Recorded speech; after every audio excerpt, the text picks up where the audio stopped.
What's going on, everybody? Donnie here. I had to make this video, man, talking about Melo. You know what I'm saying? I'm hearing a lot of news about Melo, Melo potentially returning to the Knicks. You know what I'm saying? If he returned, he would definitely have a great leadership role, a mentor role, as somebody who's played in New York, understands the pressure, understands the media, understands everything. And actually, I think that this would help a guy who's kind of on the fringe between honestly leaving the team and just going somewhere else or staying on the team, which is Julius Randle. I think that Melo would give him a lot of direction as far as, like how to handle the position and also how to, make sure that you get the best out of him every night. I think he needs somebody, Randall, to hold him accountable. That's, a older voice. It's not really the young guys. I don't think the young guys are gonna get through to Randall much, but I think somebody older would definitely help. You know what I'm saying? Just guide this young group to try and make the playoffs. That's what the goal should be for the Knicks. The goal is to make the playoffs. The goal is to build up top of the success that we had at the end of the season, and the ultimate goal is playoffs. That's it this year. It's got to be the playoffs. You know what I'm saying? Like we have to get there. We have to get there. I think this team is talented. This team is young, but they're talented, and they have it in them to secure a playoff position. I don't care if it's through the play-in. I don't care if it's through the regular seeding, but we got to make the playoffs. But you can look at this Melo situation and you can take it both ways because Melo plays the four, Randall plays the four, Obi plays the four. Now you could also put Melo at the three sometimes, but preferably you don't really want him to play there because we have a guy in how do you call him? You have a guy in Cam Reddish that you're trying to see what he got, and you don't want to give that up, necessarily. So I think preferably you want to play him at the four, but the four is crowded, and Obi has done well at the four, even when Randall hadn't, and Randall has had his struggles. So you don't want to add another player to that four.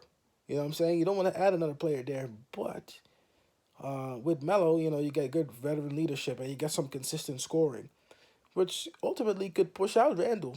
You know what I'm saying? I mean, I don't know how many years Melo has left exactly. I figured three, but I would say that it's not a bad idea to bring him in.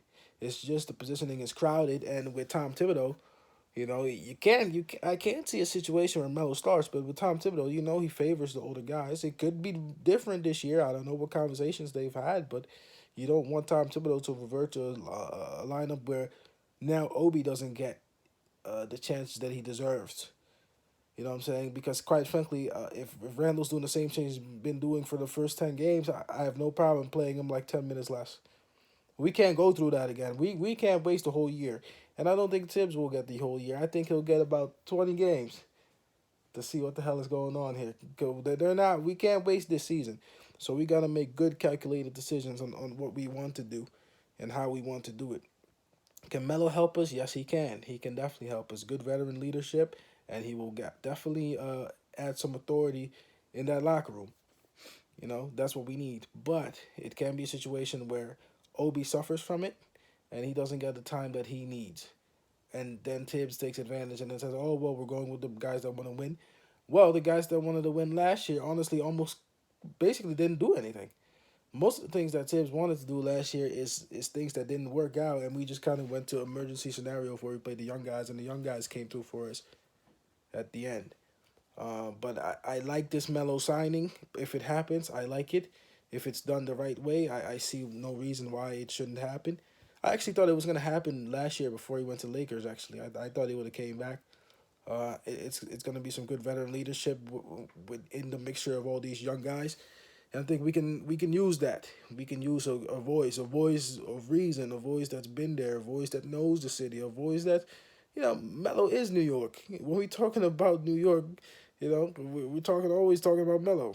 We're talking about Melo, Patrick Ewing, and some of the other guys from the '90s and the early 2000s. But Melo is always in that conversation because he's did a lot for us, even though he didn't achieve as far as accolade much besides individual accolades. But he was there, and he was a big part of these teams back in the day. 2012, 2013, when we have some better times. And I think now he can maybe bring some leadership, bring some guidance to the young guys that can really help us develop. And I think we need that.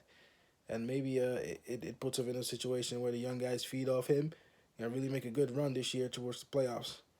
And that's my thoughts on it. Let your boy Don know what you think in the comment section, man. Side note, I did start a fitness channel, Don Tiny Fitness, Don Tiney. I should say Don Tinney.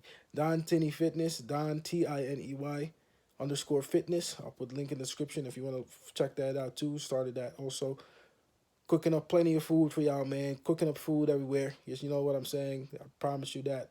After these playoffs are done, we're gonna get into the draft videos, those very popular draft videos, and we'll take it from there.